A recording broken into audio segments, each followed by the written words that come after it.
Investidores, o Bitcoin está abrindo a semana com uma alta de 0,97%, sendo cotado aos 55.427 dólares nesse momento. O BTC, que acumula uma queda na casa dos 33% desde aquele topo de 14 de março, e o Bitcoin fez uma alta, um preço máximo na casa dos 73.700 dólares, algo que levou muitos investidores a, neste momento, estarem cravando que o BTC formou o topo de ciclo, né, naquele 14 de março, e que essa queda basicamente representa a entrada em um mercado de baixa, né, e o fim do ciclo se iniciou naquele fatídico 14 de março de 2024. Nesse vídeo, a minha intenção é compartilhar com vocês a minha opinião, tá? Não quero aqui de forma alguma lacrar e trazer para a internet a verdade absoluta, tá?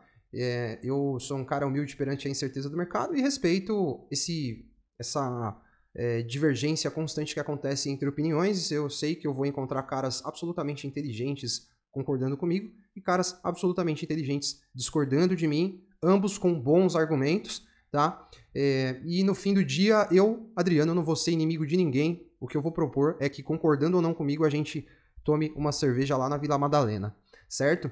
E então, a minha intenção é compartilhar a minha opinião. Eu quero começar trazendo alguns dados, né, que eu considero que são importantes para que eu possa desenvolver esse raciocínio.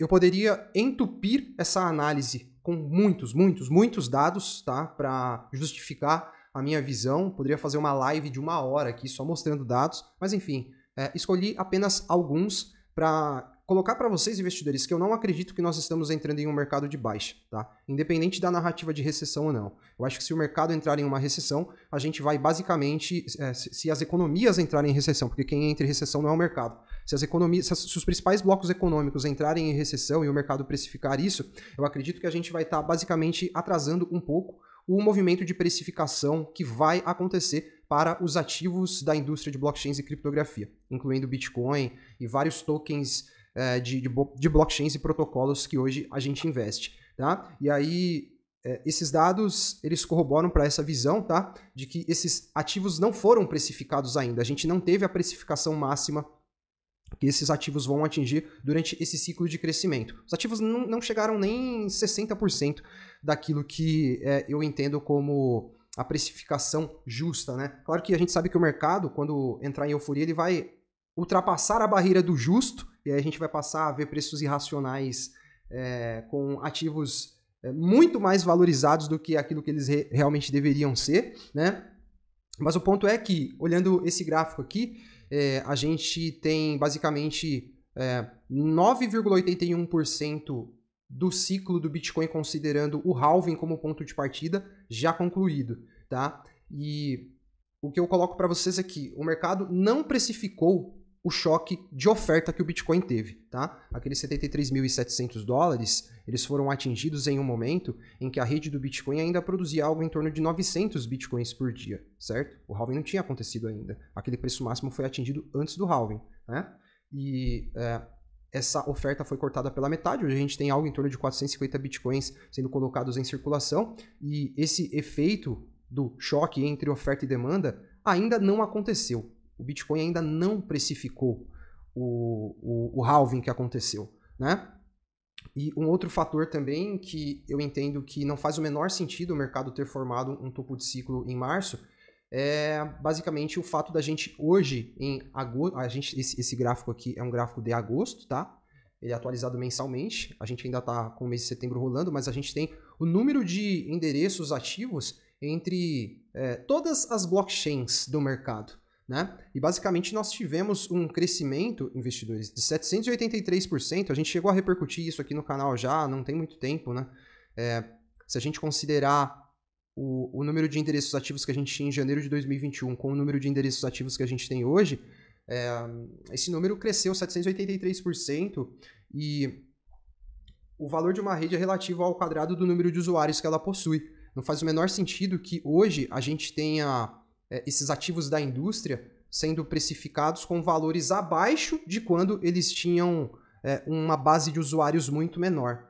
Por essa razão, eu coloco para vocês que todo esse crescimento aqui, não foi ainda precificado pelo mercado, e ele será, ele será. Ah, mas vai ter recessão, Adriano. Ah, olha lá, tá tudo indicando que vai ter recessão. E calma, a gente ainda vai falar um pouco mais disso a nível de movimento de preço aqui nessa análise. Olha só, o número de endereços que possui um saldo financeiro em dólares positivo em Bitcoin, né?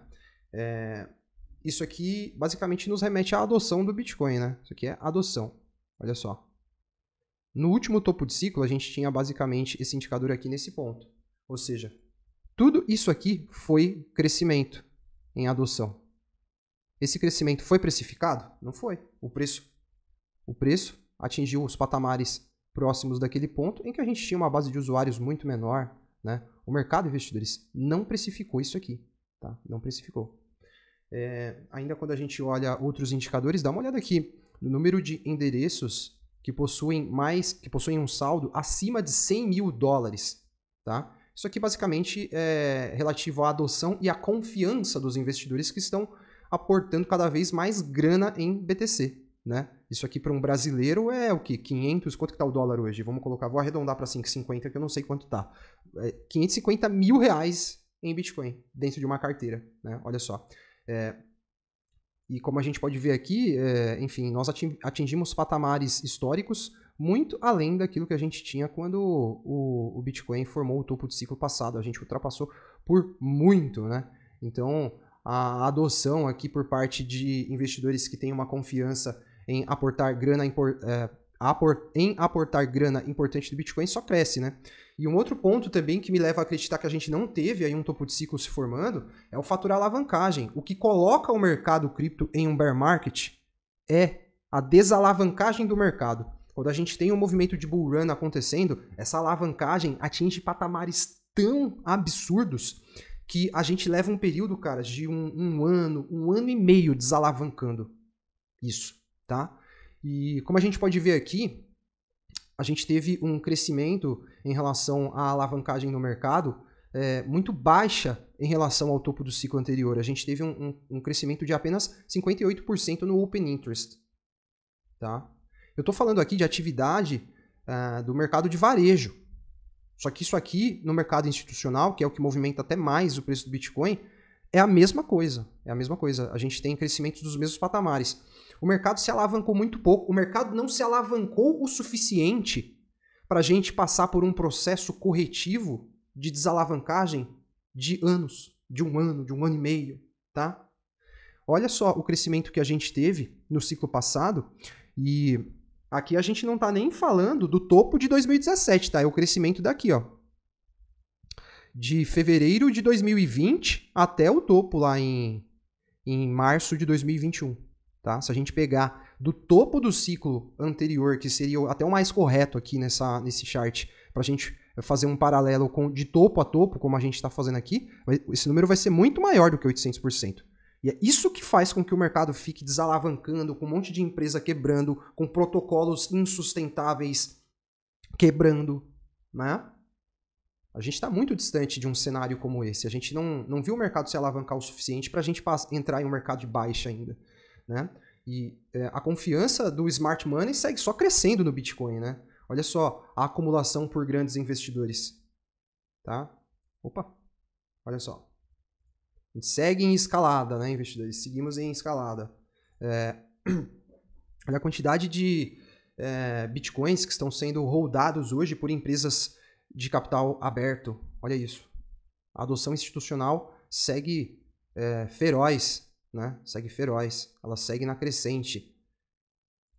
Certo? A River projeta que em 2026 a gente vai ter 10% das empresas americanas com pelo menos 1,5% do seu caixa em Bitcoin. Tá? Então, um crescimento institucional assim massivo e que deve acelerar muito à medida que a gente avança aí para esse novo movimento parabólico de precificação dos ativos desse ciclo, né? Isso sem contar também a adoção através dos ETFs, né? Dos ETFs de Bitcoin à vista na Bolsa Americana, que apesar dos últimos dias ter aqui apontado para baixo, rompeu uma linha de tendência de alta, a gente saiu de um ponto lá em 11 de janeiro, né? Um ponto em que a gente teve o início da transação dos ETFs, né, da negociação dos ETFs, para um patamar aqui muito alto em acumulação, né, por parte desses institucionais que se expõem através dos ETFs lá da BlackRock, da Fidelity, da ARK Invest, certo? Revelando uma confiança do mercado no Bitcoin, né? Esses caras não estão acreditando que a gente vai entrar em bear market, inclusive eles têm o preço médio dos ETFs está aqui na casa, tá numa casa muito próxima dos 60 mil dólares, né? Eu tava vendo, ou seja, o mercado se importa com esses 60 mil dólares aqui. O mercado se importa muito. Os ETFs se importam com esses 60 mil dólares. Né? E um outro ponto é que com aquela alta de março, a gente não viu o mercado atingindo o ponto de euforia. Tá? Se você achar que aquilo foi uma euforia do mercado, naturalmente eu vou saber que você não viveu, de fato, uma bull run. Tá? Porque se você conversar com os caras que já passaram por uma bull run, eu falo pra você que 100% deles vai falar pra você, não, cara, aquilo lá não foi um ponto de euforia máxima. O varejo nem sequer entrou de vez no mercado. Né? A gente nem viu os apps da Coinbase atingindo o top 5, top 3 em downloads lá na Apple e na Play Store.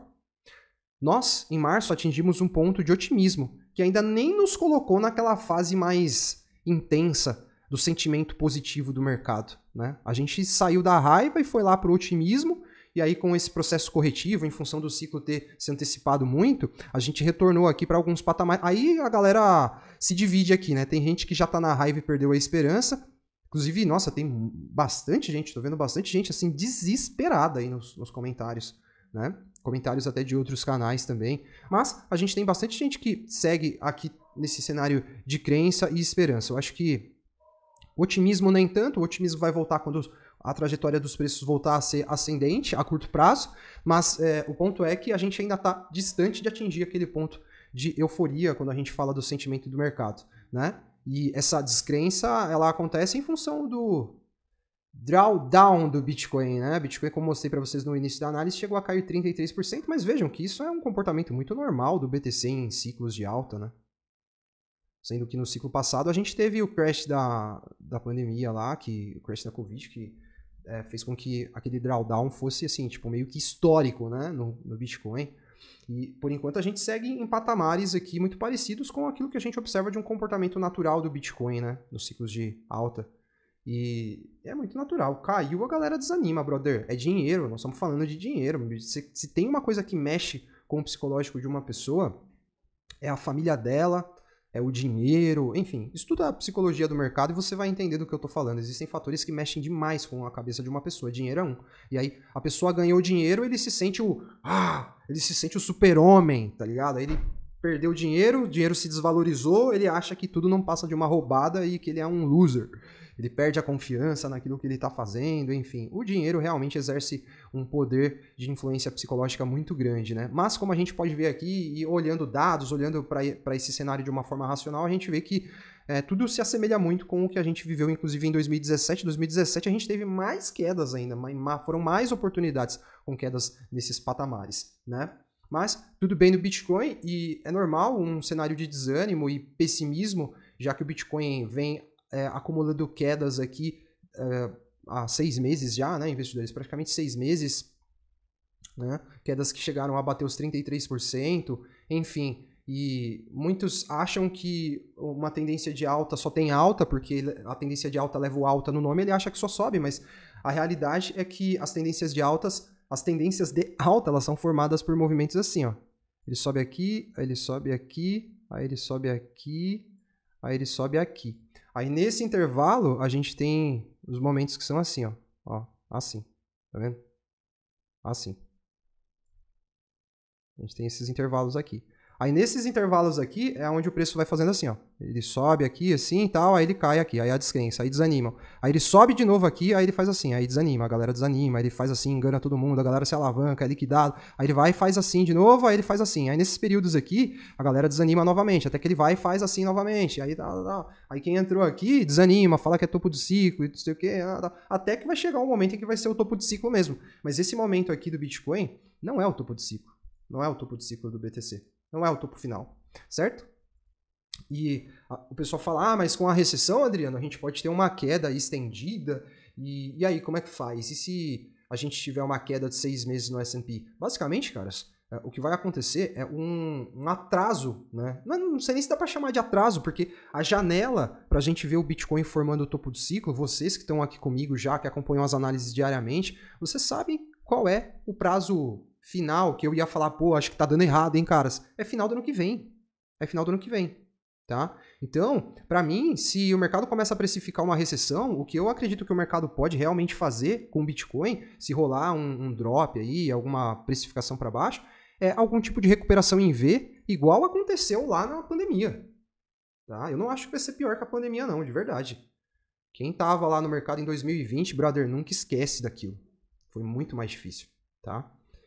Para o psicológico foi muito difícil mesmo. Então, eu entendo que se o mercado tradicional começa a precificar uma recessão, pode ter quedas para Bitcoin? Pode. Não vou ser hipócrita aqui, tá? Sou um cara realista, não sou vendedor de ilusão.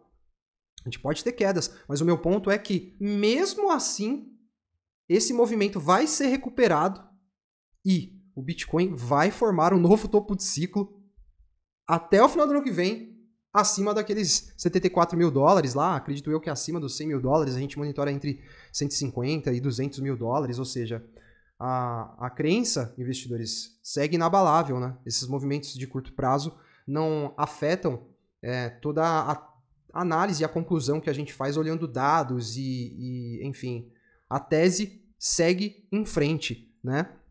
Eu vou deixar o convite para você que está chegando no canal pela primeira vez se inscrever e ativar o sininho de notificações. Vou mostrar para vocês aqui o canal. Passamos de 25.400 investidores que acompanham o nosso conteúdo. Há um ano atrás a gente era 8 mil investidores. Olha só, agradeço a cada um desses 25.400 que acompanham as análises sempre. Tem um número interessante, até importante, de galerinha aí que acompanha os vídeos e que não é inscrito. Pô, brother, se você está sempre voltando no canal, inscreva-se aí, dá essa moral pra gente, tá? Então, deixa o convite a todos vocês para que se inscrevam. Deixo o convite para vocês conhecerem também o relatório oficial do nosso canal, que está com uma assimetria absurda e que vai entregar um resultado muito interessante nesse ciclo ainda, tá? 25 criptomoedas para o ciclo de alta, alguns conteúdos extras que você passa a ter direito quando você adquirir o relatório. Eu estou até mostrando para vocês aqui um dos capítulos do relatório que tem relação com a temática desse vídeo, né? Esse capítulo se chama Sinais de Fim de Ciclo, onde basicamente eu trago aí vários sinais que você tem que se atentar na sua análise se o mercado está realmente caminhando para um fim de ciclo ou não. Então, convido vocês a conhecerem o relatório. Aí eu quero rapidamente aqui mostrar para vocês uma análise, um price action rápido, tá, do BTC, que aqui num time frame de 4 horas está lá testando uma linha de tendência de baixa, tá vendo? Aqui é um cenário de curto prazo, beleza? Se de repente o Bitcoin rompe essa LTA, olha como ele já foi rejeitado aqui. Isso não é bom a curto prazo, mas vamos ter paciência, né? Cada candle aqui é 4 horas, então se de repente ele rompe isso aqui, ele pode ganhar força para ele ir lá no diário,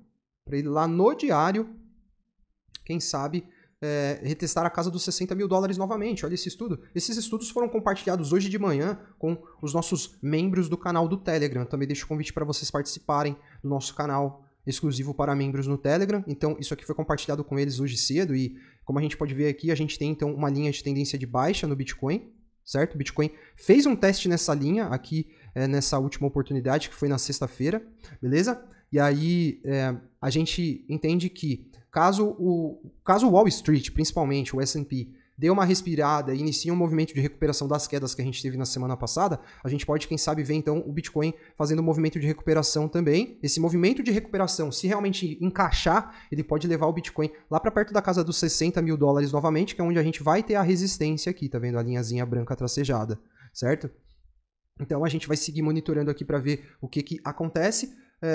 Cientes, tá, de que a curto prazo o que a gente tem aqui é uma tendência secundária de baixa, certo? A tendência secundária de baixa com topos e fundos descendentes. Então, chances de queda existem até que a gente realmente tenha um cenário de reversão dessa tendência que já mostrei para vocês em outros vídeos o que representa graficamente falando, né? Não vou mostrar aqui de novo, mas a tendência primária é de alta, já que a gente tem topos e fundos ascendentes se formando desde lá de novembro de 2022, ou seja, Bitcoin em bull market, por mais que a gente tenha uma fase corretiva aqui acontecendo desde março. Sigo confiante, investidores. E a gente volta amanhã aqui no canal com uma nova análise. Inscreva-se para você seguir acompanhando o nosso conteúdo. Deixa o like se você gostou do vídeo. O seu like é sempre muito importante para os canais que você curte. Então, deixa o like e a gente se vê em uma próxima análise. Um forte abraço. Investidores, quero deixar o convite para vocês conhecerem o relatório oficial do canal, que tem a nossa seleção de 25 criptomoedas promissoras para esse ciclo de alta. Nesse relatório vocês também vão encontrar o Mega Gemas, que tem algumas criptos de baixo valor de mercado e potencial altíssimo, e também recebem um e-book exclusivo, materiais que vão tornar você um investidor muito melhor, com certeza, e que vão te ajudar a conseguir resultado nesse mercado. O link está aí na descrição.